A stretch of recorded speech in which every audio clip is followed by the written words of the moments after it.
Hello, guys, and welcome back to what was formerly known as the J&J podcast, but now we are the Bucket List. So stay tuned for some more Bucket List content coming up. We got a new brand, new everything. We're sorry for the long break, but me and Jackson had a lot going on. I was on vacation for 2 weeks, but now we're back and we're ready to get back to work and talk about all the news that you guys missed when we were gone. So starting with the NBA champions, the Denver Nuggets. It's been that long, but yes, Denver Nuggets won the championship. What are your thoughts about that, J-Mac? It's been, I think, a month and a couple days now. And obviously, they took it home. First time in the championship, but also the first time bringing it home. I'm super glad that they won. I think they surprised a lot of people, even me. I didn't think Jokic was going to be able to, carry a team. He didn't really carry, though, but he just, produced so much that it looked like he was carrying. But he had the supporting cast of Jamal Murray. Aaron Gordon was absolutely amazing for him, for that team. And then you had bench players. Christian Brown, I think, was amazing in game 5 or something. Yeah, he dropped damn near 20 points, didn't miss a shot. But that Nuggets team is looking like the favorites next year too. If they make any moves, which could be scary, but let's see.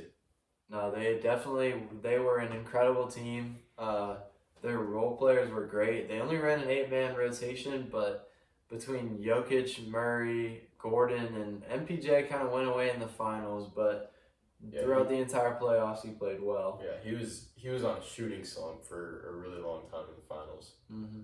I think he picked it up in the last couple of games a little bit, but they were just all around way too good.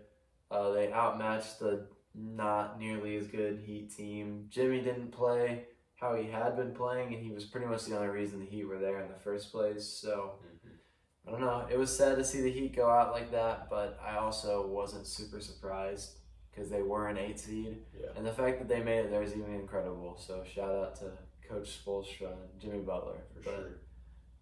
Moving on to the next biggest thing, we're super excited about this because our team actually was in the lottery per usual, but for the 3rd year in a row. Yeah. Unfortunately, but the draft just happened, and Wemby went number 1. What everyone's been saying for the past year and a half. We're going to talk about how we felt about those lotto picks and a couple of our favorite picks from the draft as well. Or least favorites, too. Yes. But yeah, I mean, Wemby to the Spurs. Let's just talk about the top 3 right here. I think it was a big surprise on draft night that Brandon Miller went to 2. And I honestly don't like that at all. Because I feel like if you have a guy like Scoot Henderson as explosive and as just elite he is, you can't pass on him when you have somebody like a Brandon Miller. Mm-hmm. Brandon Miller's just he's just a wing. He scores and that's really it. He's athletic, but he's nothing like Scoot. Mm-hmm. Scoot is a lot more athletic, a lot more explosive. I feel like he probably will be a better just player overall, and he plays defense better than Brandon Miller, I would say. Yeah, I think a lot of times in the top 5, you always got to go with best available as opposed to best fit. And I think the Hornets went with the best fit on this one because they have LaMelo and they have Terry Rozier. So they were kind of thinking they don't need the other guard. But, I mean, you can work around it. Terry Rozier can come off the bench if need be. And I don't know. I think Brandon Miller's just the way he's speaking, it doesn't seem like he wants to be in a Hornets uniform.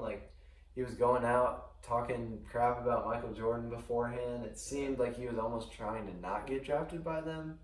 But I don't know. Brandon Miller is a great player, but I definitely think Scoot's better. And I may even say Amen's going to be better, but I don't know about that yet. Because it seemed to me like Brandon Miller kind of went away inside of the big moment a lot of times. Yeah. All right. So the 4 and 5 spot, we got the Thompson twins making history. The first ever twins to get drafted back to back. Mhm. I think even in the lottery. I don't Yeah, think the it Morris was twins first brothers in the lottery. Yeah. So that's crazy. Yeah, what do you think about Amin? I think Amen's gonna be great. I really like him. I like his game. He's way different than his brother, which is crazy because they're twins, but they play totally different from each other. And I like the fit on the Rockets, but the Rockets are basically just an AAU team right now. I feel like they are so young. They're like crazy athletic, crazy young, but I think they really need like a veteran. They need to bring somebody in free agency to help guide the young guys. Yeah. And now they have a pretty decent coach as well. Now that they got Celtics former coach, Yeah. but it should be a good fit. I like them, man. Yeah, and then the other Thompson twin, obviously, is like you said, he's different, but he's still good. He plays better defense than Amin. I think he's a better shooter. But Amin just does more things around the basket than Asar does. But I wouldn't say they're like crazy different, but they're definitely. I mean, one's a point guard, one's a shooting guard, and they just kind of play off of each other. But Yeah. I think Asar. I think he won't be as good as Amin, but I think with him going to the Pistons, I feel like it's kind of weird because they already got Cade and they have Jaden Ivey, who they picked last year. So I'm kind of confused on what they're gonna do on the rotation. But I think if they do give him a chance, he will shine at some point.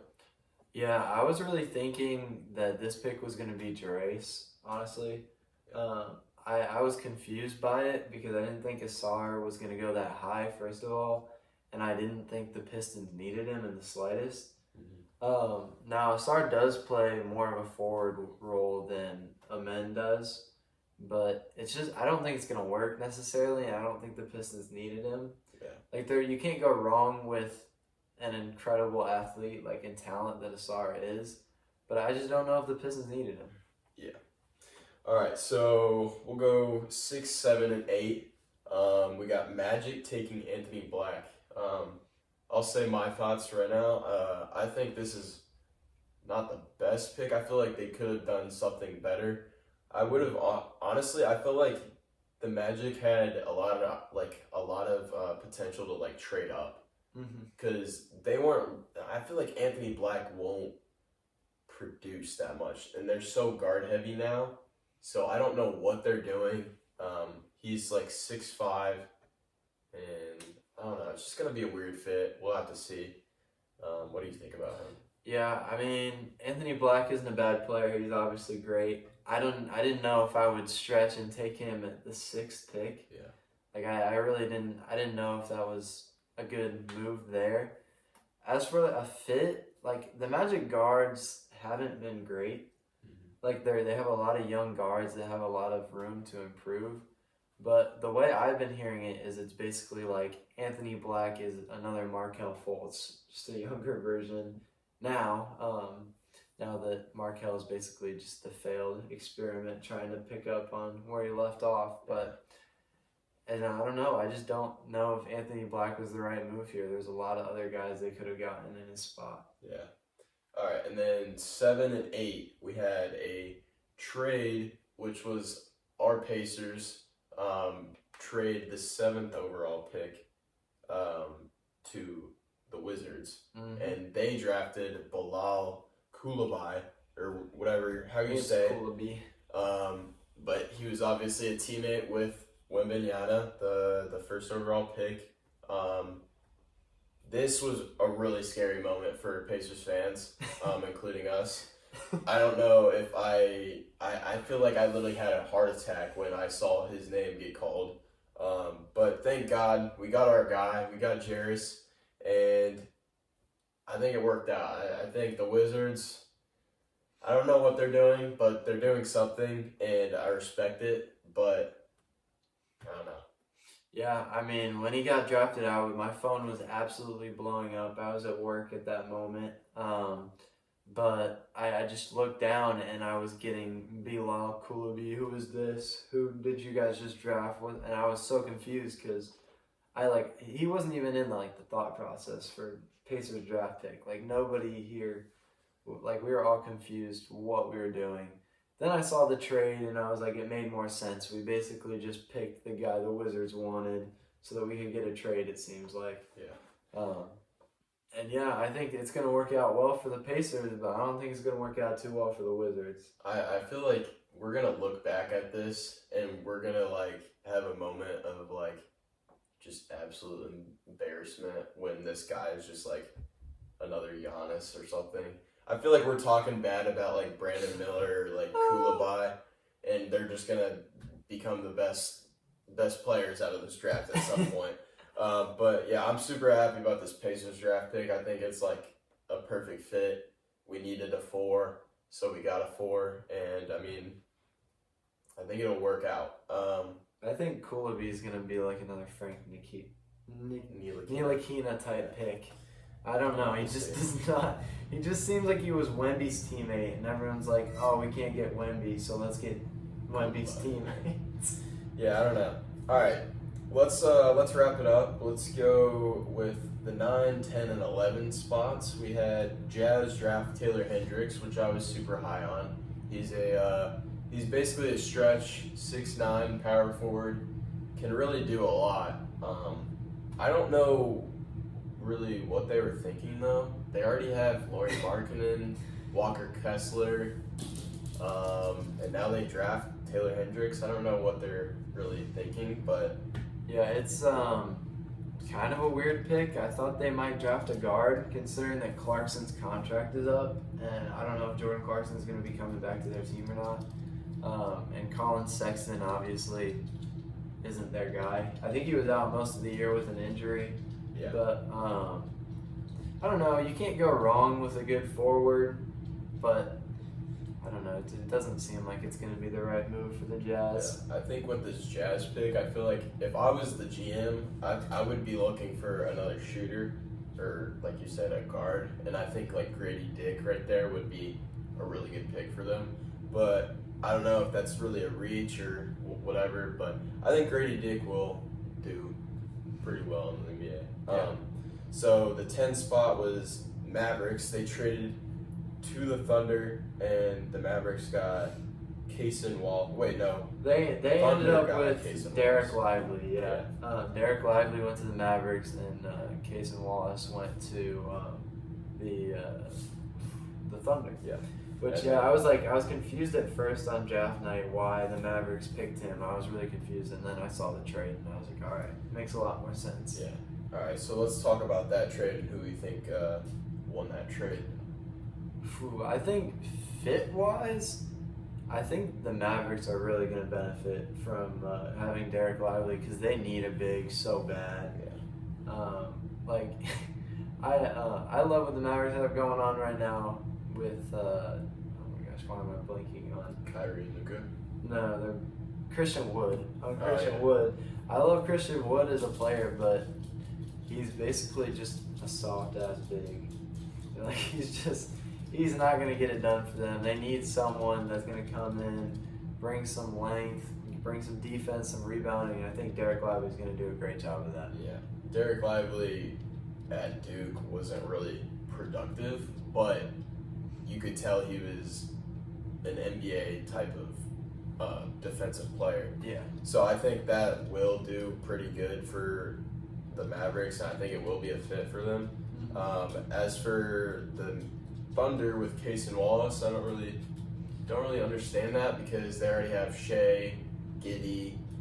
I mean, they got Trey Mann. They have so many guards on that team, so I don't know if he will be playing that much or what they're gonna do. Yeah, no, I don't get it. Like, it's getting to the point where the Thunder have so many draft picks where it's like, what are they gonna do? You know what I mean? Like, who are they gonna draft because they already have a player in that spot, like, that's young and ready to develop.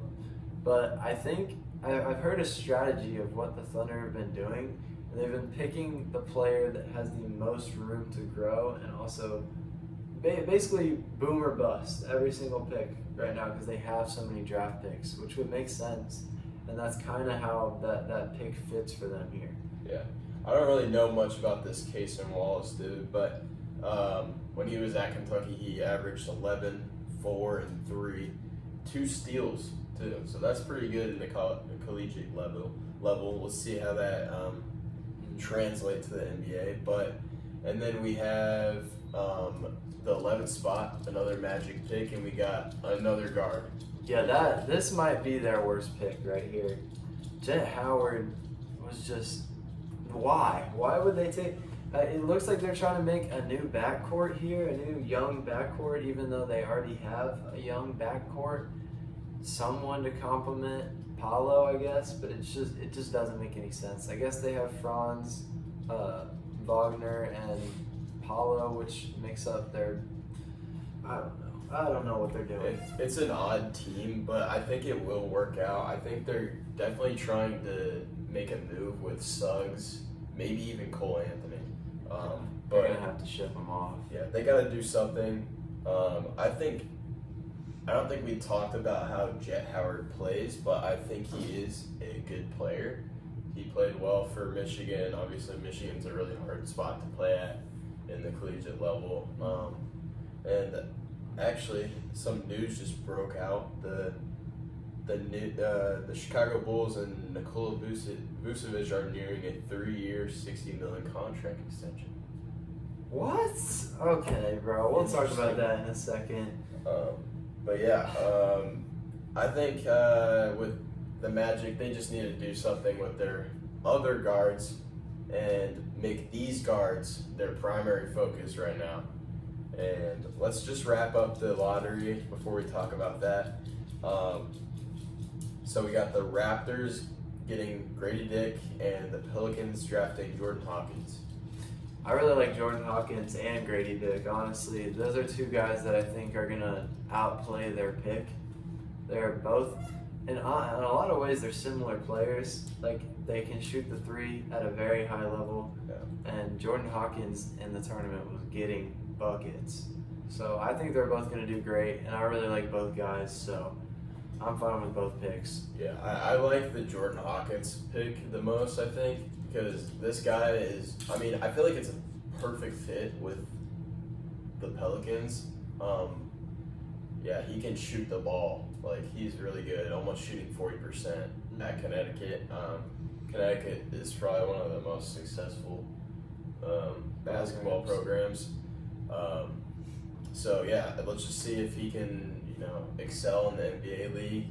So yeah, and then with Grady Dick, I think it was also a good pick.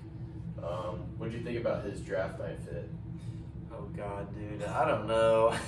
I would have liked it if he didn't have the shoulder pads. Honestly, like I didn't care about the color or anything, but I didn't really mess with it. Honestly, yeah, I think it was fitting that he was wearing red, but yeah, the shoulder pads, it was just doing too much. Yeah. But yeah, all right. Do you want to talk about the other picks, or do you want to talk about the Vucevic real quick, or? We could talk about Vucevic real quick. That surprises me because I thought the Bulls were nearing a rebuild with how bad their big three has been doing. Like, I can't believe that they would re-sign Vucevic for $60 million for 3 years. Like, he's a good big. He's a very solid big in the NBA, but they're not going anywhere. He's with not in this his team. prime anymore. So Yeah. there's no point of. I feel like if I was them, I would let him walk, or I'm trading him to a contender. Yeah. Because the Bulls are not a contender, not even close. They lost in the play-in. So the Bulls got to do something other than just keep the same team, basically. They need Lonzo back, but Yeah. it doesn't seem like Lonzo's ever going to play another NBA game. So I think Twitter just said something about he won't be returning next season. yeah, he's gonna be out. So It yeah. reminds me a lot of what happened with TJ Warren for a while. Yeah, that was dope. I really like Jalen Hood-Schifino at 17 to the Lakers.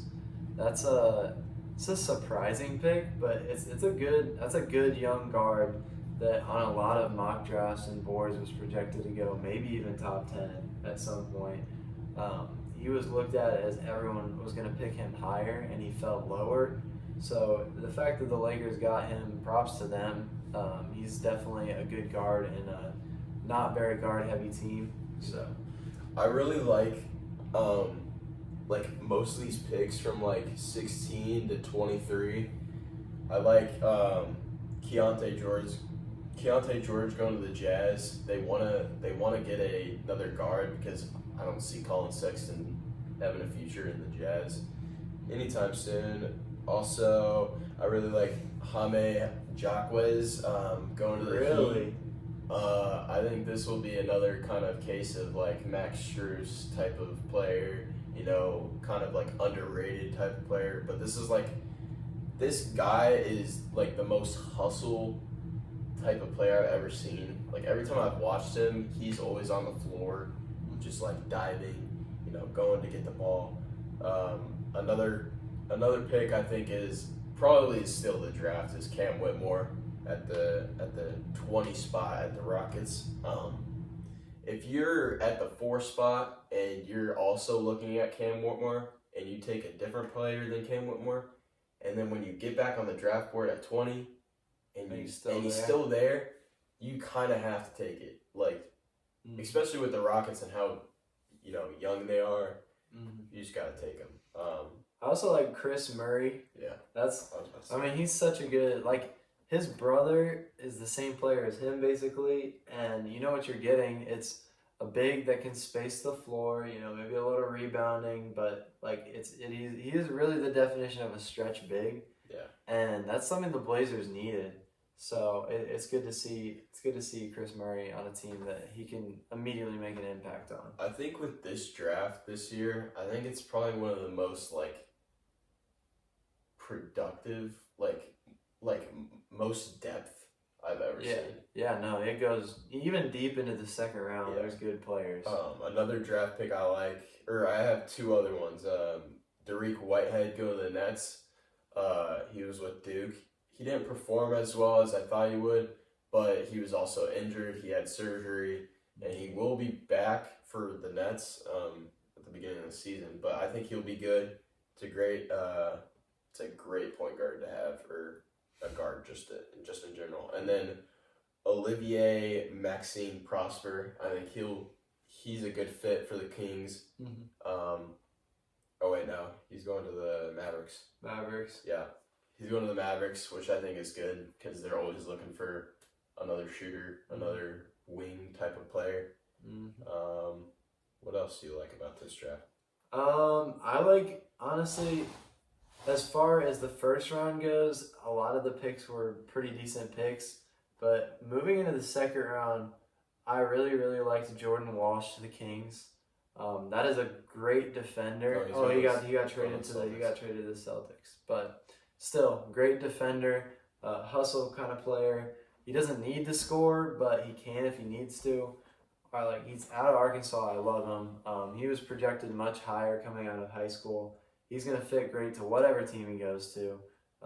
Regardless, Celtics are also a championship contender type team, and he's one of those guys that off the bench can make a massive impact, kind of like Christian Braun. So I'm really excited to see him in the league. And then you said you really liked Amari Bailey as well. Amari Bailey's a good pick. He was projected first round on a lot of different mock drafts, a lot of different boards. Him and Gigi Jackson are 2 of my favorite players that went in the second round. And I'm honestly mad that the Pacers didn't get him. So they're going to do great wherever they go as far as the Hornets and the Grizzlies. But, yeah. Gigi Jackson, I think, is another big steal as long as he stays healthy and that Memphis team just stays sane. But, yeah, I think getting Gigi Jackson at the 45th pick, and he's honestly probably close to a lottery pick in my eyes. We saw him play when he was in Indiana at some point. CP3 Academy. Yeah, CP3 Academy. So, yeah, I think he'll be good. I think that's a good fit for the Grizzlies, too. Yeah, Gigi, it's important to remember, I believe he's only 18 years old, which is nuts. Yeah, I think he's only 18. 2004. He's literally our age. He's, I think, younger than me. 2012, December 17th, 2004. No, he's a little older. No, he's younger. he's younger than me and just got drafted in the NBA. And just to put that in perspective, guys, we are about to go into our freshman year of college. Yeah. So Gigi Jackson reclassed and still made it to the NBA despite being a whole class sooner. He made it. Was projected in the first round on a lot of boards. So if you're looking for potential, he might be the sky's the limit out of this draft class. We got a couple more picks that I like. Keontae Johnson, his story with him collapsing on the floor at Florida, and then, the comeback story at Kansas State, their Cinderella run. I wouldn't say a Cinderella, but they were on fire in the tournament. Jalen Wilson going to the Nets. I thought he reclassed, though. I thought he was going to stay another year, but he made it. Yeah, he made it. He was a good player for Kansas alongside Grady Dick. Jalen Slauson is underrated as well. I don't know if you watched Furman when they were on their small little Cinderella run there, but he's their best player by a mile and was pretty much the only guy. He was pretty much the only guy doing anything for him, and he took them to a win in the tournament. So I think he's someone to watch, as well as Keontae Johnson was amazing before he collapsed.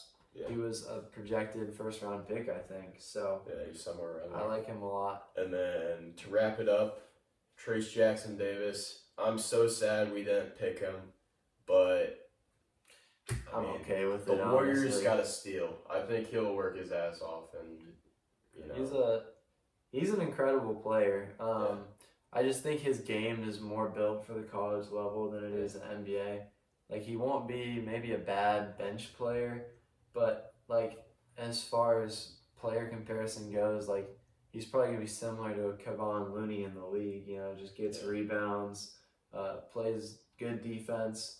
And probably better defense than Kevon does, but he might work his way into the rotation if he does those things, because those are things the Warriors needed last year. So I don't know if he would find himself in this year necessarily, but I could see him like in the next 2 years maybe, because the Warriors are making moves. They traded away Jordan Poole for Chris Paul, a veteran. I don't really know why they traded him, though. I just don't really like it, though. I think, in my opinion, the Warriors are going for a veteran move, and they were under so much scrutiny from the fans about how Poole played in the playoffs. Everyone's saying he doesn't care, like he's just a kid just messing around out there. Like, no, he's a great player. He's not the most efficient, obviously, but I guess this trade is just to bring in a veteran that is going to make winning plays, and hopefully the team they have can get them there, but I don't know if they're ready yet. Yeah. Another trade, we're just going to hop on over to the other segment, which is talking about all the trades that have happened since we've been gone. And one of the biggest ones was Bradley Beal is now a Sun. And the Wizards got 10 picks. For Bradley Beal? 10 picks for Bradley Beal.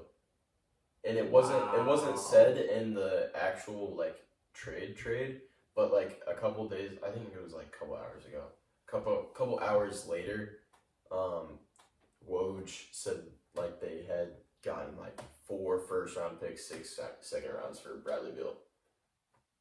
That's just, I don't know. That's is such ridiculous to me. That's ridiculous because Bradley Beal is nearing the end of his career. Kevin Durant is nearing the end of his career. DeAndre Ayton is on the chopping blocks if he has another bad year.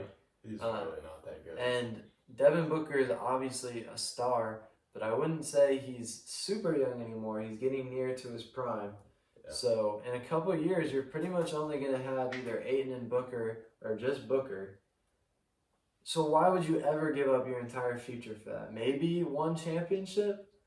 I don't even know if that puts them over the hump or not. They're obviously a great team, but I don't know if that makes them contenders. Yeah, I mean, they couldn't get it done this year, so are they going to get it done next year? I don't know, but I feel like this will be one of the more successful super teams, or like big threes, Mhm. just because I feel like Bradley Beal isn't like a ball dominant player. Like even when he was in Washington with Kristaps and Kyle Kuzma, they were sharing the ball so easily, and Kristaps and Kuzma were way more productive than anywhere in their whole entire career, No, except for I agree. Kristaps.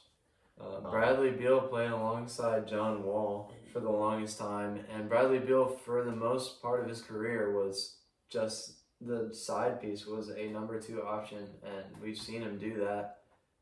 And Kevin Durant isn't bad at playing with other stars as well. The only one we don't know about yet is Devin Booker, but it didn't look like Devin Booker was struggling any to play with Kevin Durant last year, so they could be really, really, really good. Yeah, it just, I don't know. It's scary because they just gave up 10 picks, and if it doesn't work out, they're going to have to find a way to get their picks back. But every great team has a pretty decent bench at least, and that's something they're really going to need to figure out in this offseason, is how to get the most for every dollar they spend, because they don't have a lot of dollars to spend. Yeah, they're paying a lot of money to their starting 5. They don't. I don't even think they have an official starting 5 yet, because I don't know, they only have 4. They only have 4 guys signed right now, I think. Who is their 4? No, they have 5 guys signed, including Cam Payne, and I don't think Cam Payne's gonna start. So they need to keep Cam Payne though. They do. He's good. That is a good role player to have.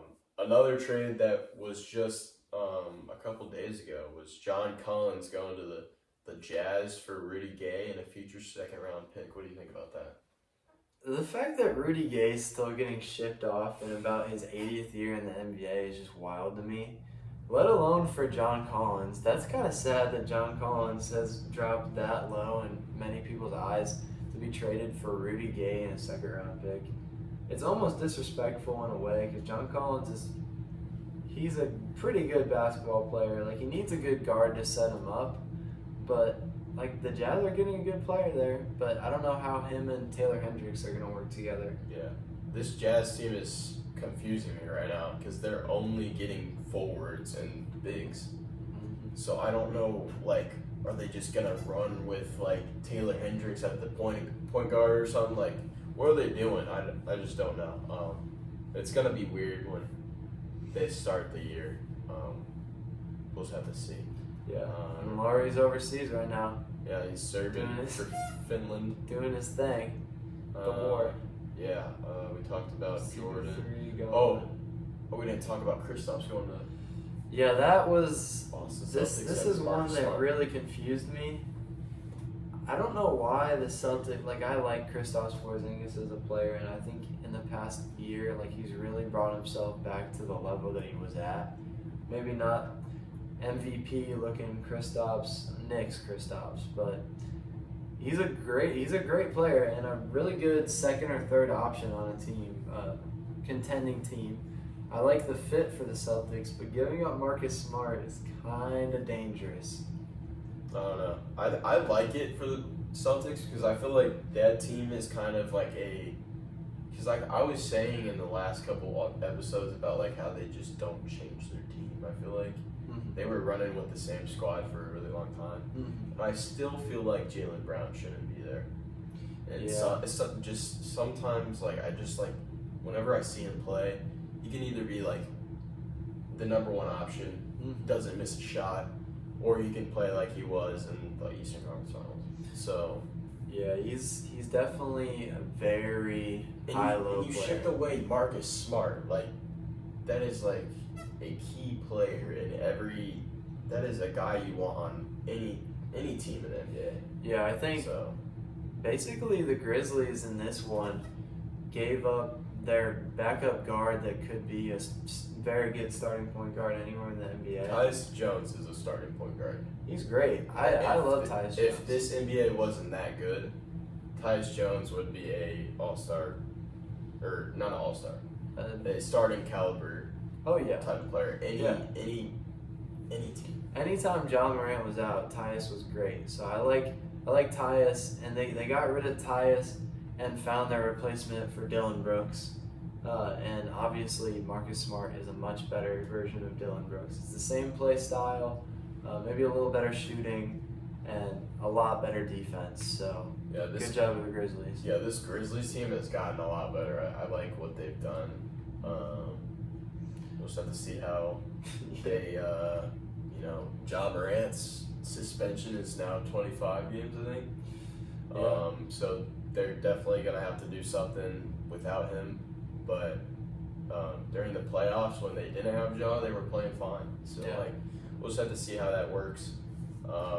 See if there's any other trades we forgot about. Anything important? I think as far as major trades, that's all we got right now. Yeah.